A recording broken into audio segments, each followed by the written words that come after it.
आप सबको मेरी प्यार भरी नमस्कार दोस्तों।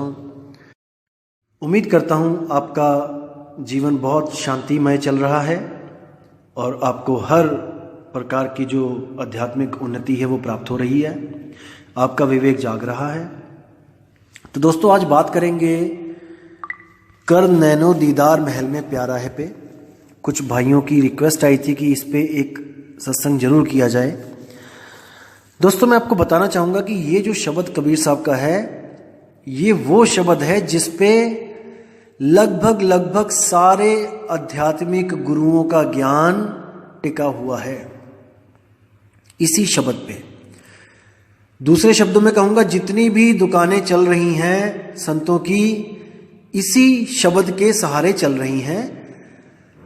ये ऐसा शब्द है जिसमें चारों चालें जो मैंने बताई थी आपको कि चींटी की, मकड़ी की, मछली की और विहंगम चाल, चारों चालों का जिक्र इसी एक शब्द में है दोस्तों। विवेक के द्वारा इसको अलग अलग आपने करना है, मैं आपकी केवल मदद करूंगा। तो दोस्तों शुरू करते हैं। और शुरू करने से पहले मैं आपको एक बात और बता दूं कि इसमें शुरू में कुछ योगिक क्रियाएं भी हैं।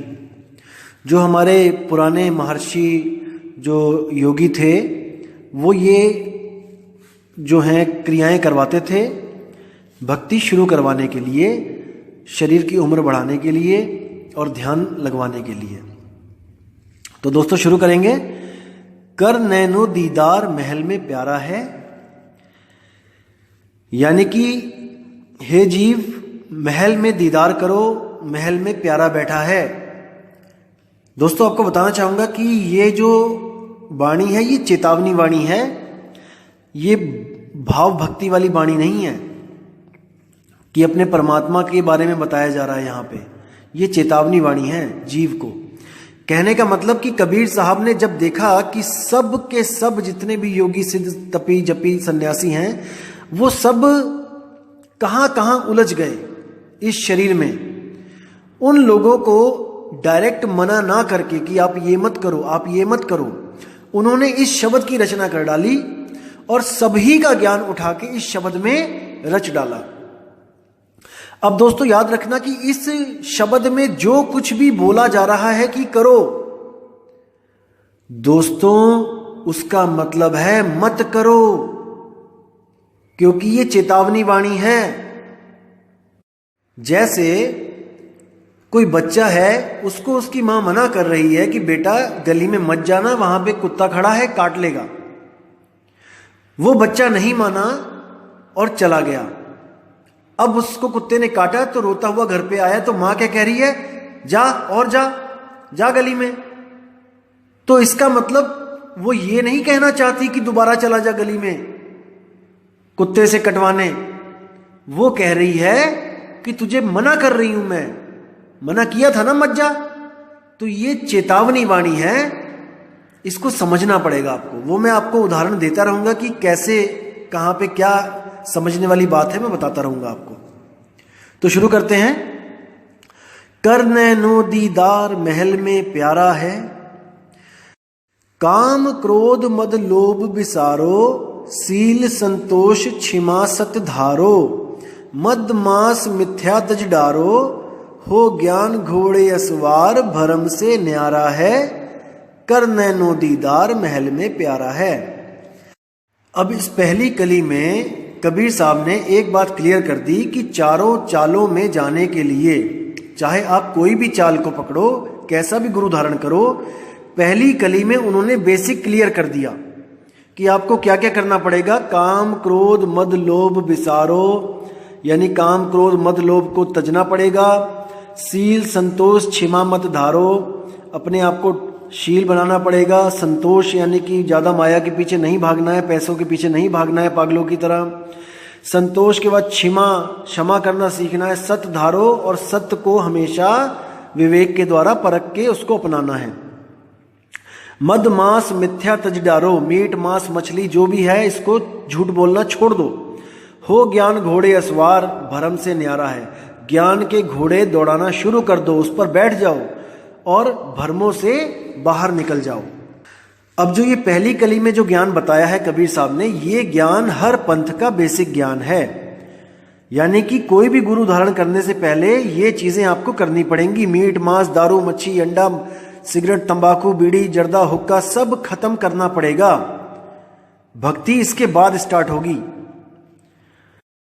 और जो लोग ये नहीं छोड़ पाए और कहीं से नाम ले लिया, गुरु से झूठ बोल के, गुरु से नाम लेने के बाद भी इसमें से अगर कुछ अंडा, मीट, मांस कुछ खा रहे हैं, तो उसकी भक्ति कभी पूर्ण नहीं हो सकती। पूर्ण तो छोड़ो, उसकी भक्ति शुरू नहीं हो सकती, बिल्कुल भी नहीं। ये तो आपको तजना ही पड़ेगा। तो दोस्तों, अब जो दूसरी कली है उसमें क्या बताया गया है, इसमें योगियों का ज्ञान आता है। कहते हैं, धोती नेति वस्ती पाओ, आसन पदम जुगत से लाओ, कुंभक कर रेचक करवाओ, पहले मूल सुधार कारज हो सारा है। यानी कि इसमें बताया गया है कि सबसे पहले क्या करवाना है। जो योगी हैं वो क्या करवाते हैं, धोती नेति वस्ती करवाते हैं, आसन लगवाते हैं। ये जल क्रियाएं होती हैं। धोती में 3-4 उंगल जो चौड़ा कपड़ा होता है और 7-8 हाथ लंबा जो कपड़ा होता है, उसको पानी के साथ निगल लिया जाता है और कुछ देर के बाद उसको जैसे निगला है वैसे ही खींच के बाहर निकाल दिया जाता है और उसी के साथ पेट की जितनी भी गंदगी होती है वो बाहर आ जाती है। बस्ती में क्या होता है, बस्ती में गुदा द्वार से पानी को अंदर डाला जाता है और जो वहां पर मल जो जम गया होता है उसको उसी द्वार से बाहर निकाल दिया जाता है। और नेति में एक रेशम की डोर होती है जिसको योगी नाक में से डाल के गले से निकाल लेते हैं। पहले एक नाक के सुराख में डाला, गले से निकाला, फिर उसको खींच के आगे पीछे करके जो जितनी बलगम होती है, जितनी भी गंदगी होती है उसको बाहर कर लेते हैं। फिर वही क्रिया दूसरी नाक से करते हैं। तो ये धोती नेति इसी योग क्रिया का एक अंग है। अब रेचक, पूरक और कुंभक क्या होता है, इसको समझेंगे। पूरक का अर्थ होता है श्वास लेना। जैसे ही हम श्वास लेते हैं अंदर को, वो पूरक कहलाता है। और रेचक का मतलब होता है श्वास छोड़ना। हम लोग जन्म से लेकर मृत्यु तक पूरक और रेचक ही करते रहते हैं। यानी कि श्वास लेते हैं, श्वास छोड़ते हैं, श्वास लेते हैं, श्वास छोड़ते हैं। और श्वास लेने और श्वास छोड़ने के बीच में जो एक गैप होता है, जहां पे हम ना श्वास ले रहे हैं और ना छोड़ रहे हैं, जिसको ठहराव कहते हैं। जब हम ठहरते हैं श्वास लेने के बाद, छोड़ने के बीच में, उसको कहते हैं कुंभक। और इसका अभ्यास कैसे किया जाता है, जैसे आप श्वास छोड़ें तो आप ऐसे छोड़ें कि छोड़ते ही जाएं, छोड़ते ही जाएं, छोड़ते ही जाएं, जब तक सारी सांस खाली ना हो जाए। छोड़ते रहें। जब आप छोड़ देंगे तो वहां पर आप रुक जाइए, श्वास मत लीजिए, थोड़ी देर रुकिए। और जब लगे कि अब नहीं रुक पा रहा हूं, तब श्वास ऐसे लीजिए कि पूरा अंदर तक भर लीजिए, लगातार एक ही बार में। जब आप और सांस ना ले पाओ वहां तक इसको पूरा भर लो और फिर एक गैप दो, श्वास मत छोड़ो। और जब लगे कि अब श्वास छोड़नी ही पड़ेगी, तब फिर ऐसे श्वास छोड़ो कि लगातार छोड़ते ही चले जाओ। तो ऐसे ही ये क्रिया करते जाओगे तो रेचक, कुंभक, पूरक में आप माहिर होते जाओगे। आपका शरीर स्वस्थ होता जाएगा, आपकी आयु लंबी होती जाएगी और आपके अंदर जितने भी वायु के विकार हैं वो सब के सब इसके द्वारा ठीक हो जाएंगे। तो ये हो गया योगियों का योग। अब कुछ गुरु ऐसे भी हैं जो इसको बताएंगे भी नहीं आपको। जब ये वचन पढ़ेंगे, कर नैनो दीदार महल में प्यारा है, इस लाइन को जल्दी जल्दी बोल के इसका अर्थ भी नहीं करेंगे, क्योंकि जनता ये ना पूछ ले कि गुरुजी आपने पहली पौड़ी तो छोड़ ही दी, आपने ये सब तो हमें कराया ही नहीं, आप सीधे दूसरी पौड़ी पे कैसे चढ़ गए। जैसे कई पंथ सीधे त्रिकुटी से चढ़ना शुरू करते हैं तो उनपे तो ऑब्जेक्शन उठा देते हैं ये ऐसे गुरु कि भाई नीचे से क्यों नहीं स्टार्ट कर रहे हो, ये पौड़ियां क्यों छोड़ दी। अपनी बार में इस पौड़ी को छोड़ देते हैं क्योंकि कोई पूछने वाला नहीं है। इनको संगत थोड़ी नहीं पूछेगी गुरु से। ये तो क्रॉस क्वेश्चनिंग हम जैसे लोग करेंगे कि भाई जब करना है तो पूरा करो, वरना जहां मर्जी से शुरू कर दो। तो इसको समझना है, विवेक के द्वारा इनकी चालाकी को पकड़ना है दोस्तों। अब आगे क्या कहते हैं, मूल कंवल दल चतुर बखानो, कलिंग जाप लाल रंग मानो, देव गणेश तह रूपा थानो, रिद सिद्ध चवर ढुलारा है। कि सबसे नीचे जो मूल कमल है वहां पर एक ऐसा कमल है जिसके 4 पंख हैं, 4 पंखुड़ियां हैं जिसकी, और वहां पे लाल रंग निशानी है वहां की, कि आपको लाल रंग महसूस होगा वहां पे। और वहां पर देव गणेश वहां पे बैठा है, और वो रोपा थानो यानी कि सुरती को आगे नहीं जाने दे रहा है। रिद्ध सिद्ध चमर दुलारा है, अगर वहां तक कोई सुरती पहुंचती भी है तो उसको रिद्धियों सिद्धियों के जाल में ये फंसा देता है, ताकि ये और ऊपर ना जा पाए, यहीं से भ्रमित होके फिर वापस नीचे गिर जाए। उसके आगे क्या बोला है, स्वाद चक्र शट दल विस्तारो, ब्रह्मा सावित्री रूप निहारो, उलट नागिनी का सिर मारो, तहां शब्द ओंकारा है। आगे जो स्वाद चक्र है वहां पर 6 कमल दल जो वहां पर है, उसमें ब्रह्मा और सावित्री के रूप को निहारो। वहां पे जो शक्ति है वो ब्रह्मा और सावित्री के रूप में काम कर रही है। जैसे गणेश जी की जो शक्ति है, जो चक्र है, उसका क्या काम है, उस चक्र का काम है आपके पेट में जितनी भी गंदगी है उस गंदगी को साफ करना। जैसे सबसे पहले गणेश को मनाया जाता है, आपने देखा होगा कोई पूजा पाठ होती है सबसे पहले गणेश की पूजा करवाई जाती है। उसका क्या राज है दोस्तों, अब हिंदू लोग तो गणेश की पूजा कर लेंगे, मुसलमान, अफ्रीकन, अमेरिकन, जापानीज ये तो गणेश की पूजा नहीं करते हैं, तो यानी कि इनकी सारी पूजा बेकाम है, वो सफल ही नहीं हुई, क्योंकि बिना गणेश की पूजा करे कोई पूजा सफल ही नहीं होती है। तो दोस्तों ये वो पूजा नहीं है जो आप सोच रहे हो कि थाली घुमाएंगे आरती लगाएंगे, नहीं। गणेश जी का कार्य होता है कि जितना भी पेट का जो मल होता है, गंदगी होती है, उसको बाहर निकालना।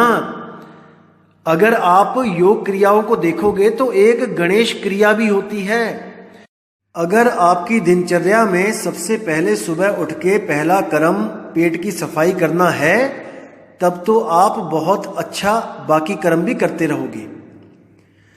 अगर आप सुबह उठ के पहले फ्रेश नहीं होते हो दोस्तों, तो आपको कब्ज की प्रॉब्लम होगी, और भी कई ऐसी प्रॉब्लम होंगी कि आपको मल त्यागने में प्रॉब्लम आने लगेगी।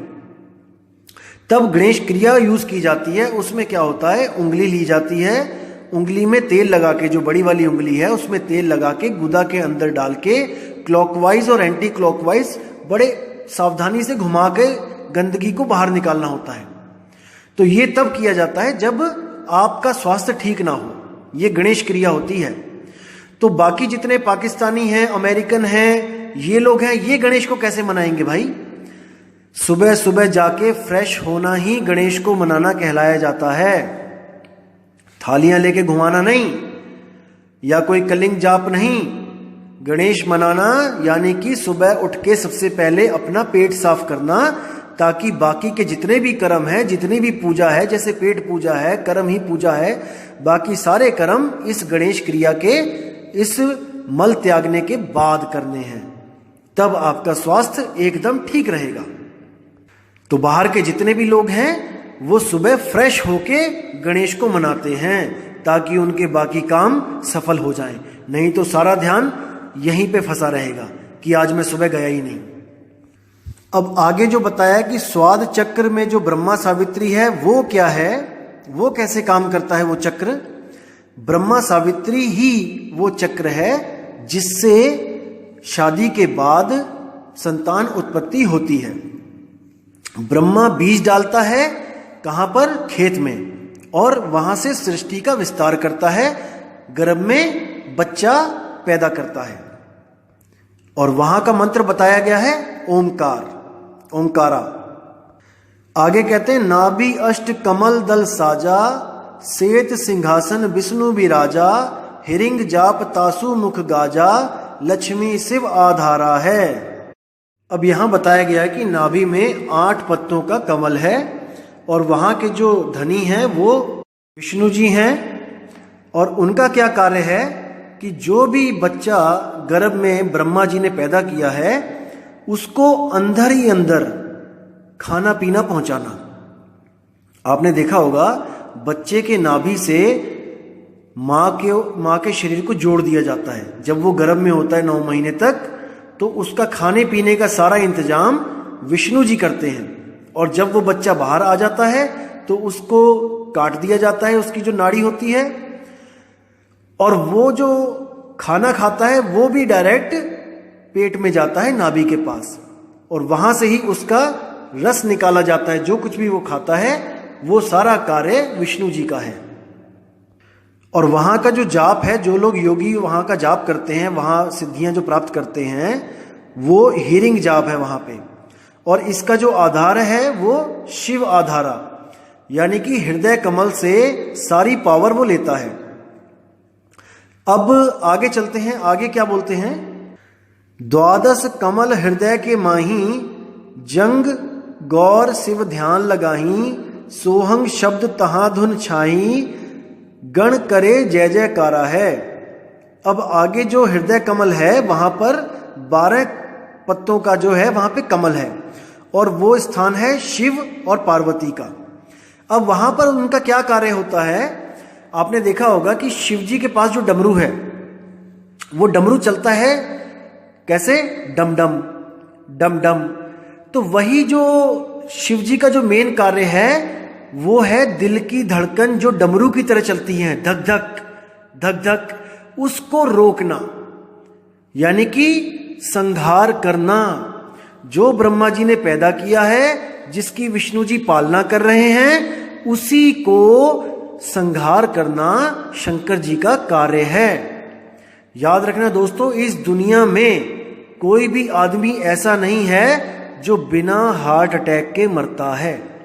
हार्ट अटैक का मतलब यह है कि दिल की धड़कन रुक जाना।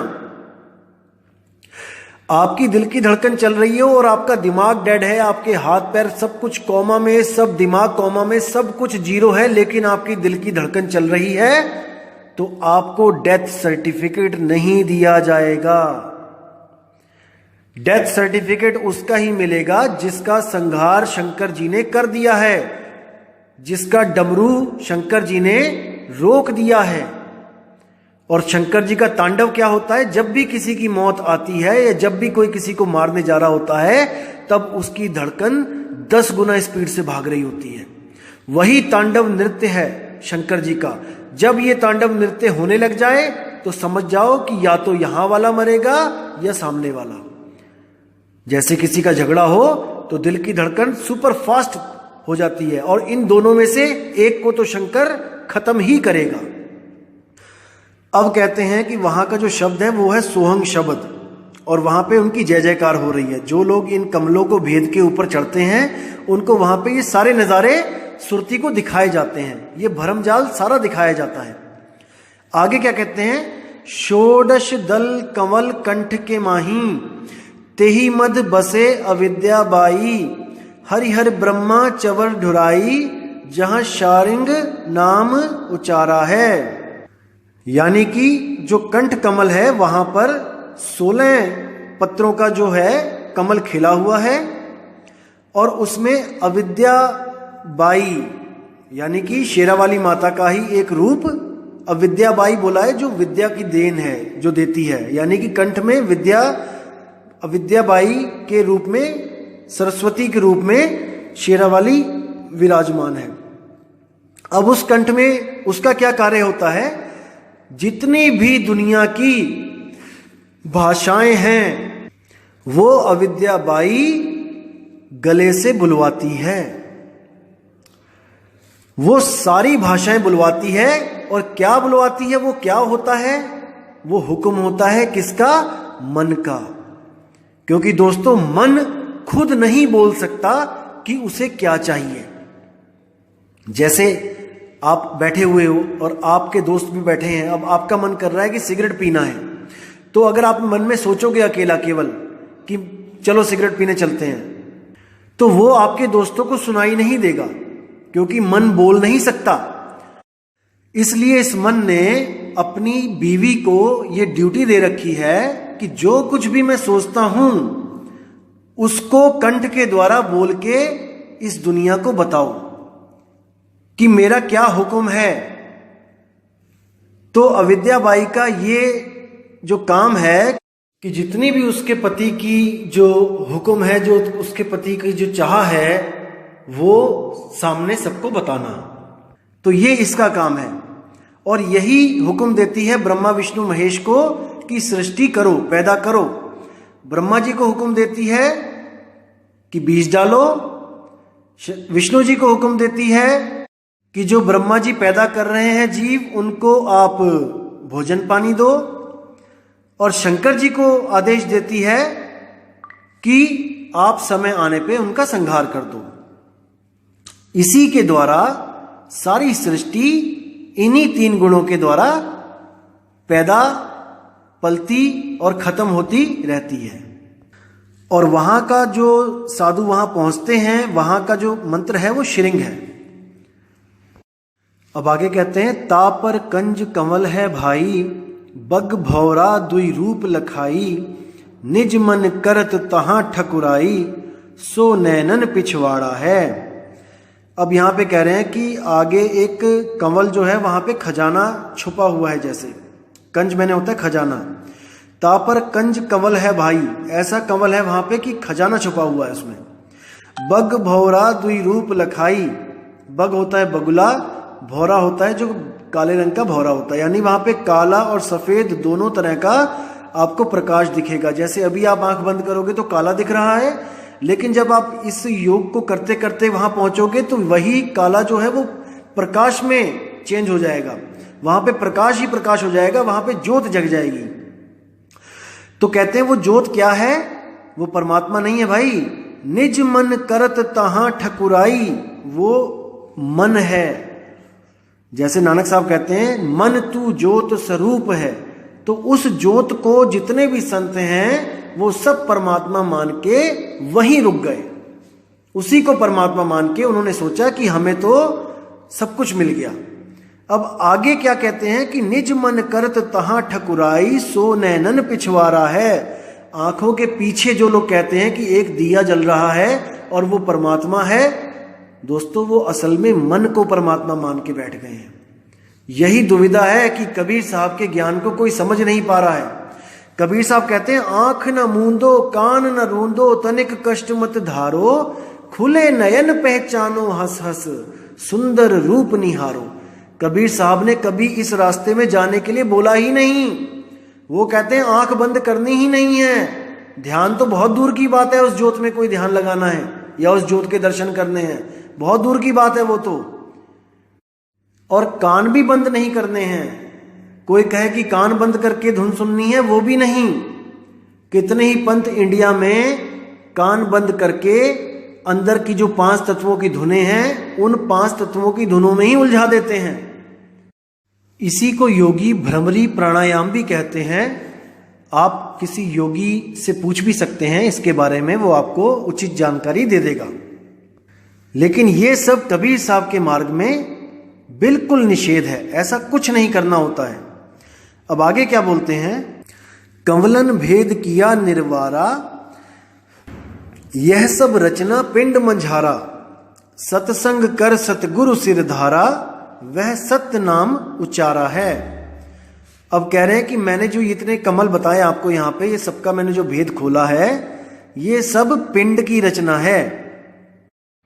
और यहां तक जो भक्ति करते हैं वो चींटी की चाल के द्वारा भक्ति की जाती है। चींटी की चाल के द्वारा यहां तक ही पहुंचा जा सकता है। इस चाल के जो भगत होते हैं, जो इस चाल से भक्ति करते हैं, चींटी की चाल से, वो स्वयं को भी साकार मानते हैं। और जैसे इन चक्रों पे शंकर, पार्वती और गणेश इन सबको साकार मानकर चढ़ाई करते हैं, तो ये परमात्मा को भी साकार रूप में ही मानते हैं। लेकिन इनको इतना तगड़ा भ्रम जो मन देता है, भुलावा देता है, ये समझ ही नहीं पाते कि इनके साथ क्या हो रहा है। दोस्तों काफ़ी लंबा है ये शब्द और काफ़ी टाइम हो जाएगा इसको बनाने में, काफ़ी लंबा हो जाएगा ये। तो मैं इसको 3 पार्ट में बनाऊंगा और मैं जल्दी ही पोस्ट करूंगा। जब तक आप इसको सुनिए और अपने विवेक को जगाइए। अब मैं आपसे विदा चाहूंगा दोस्तों। जय गुरु बंदी छोड़ वैराग साहिब, जय गुरु बंदी छोड़ मदन साहिब जी, जय जय गुरु बंदी छोड़ सतगुरु सत्य कबीर साहिब। आप सबकी सदा ही जय हो। साहिब बंदगी सतनाम।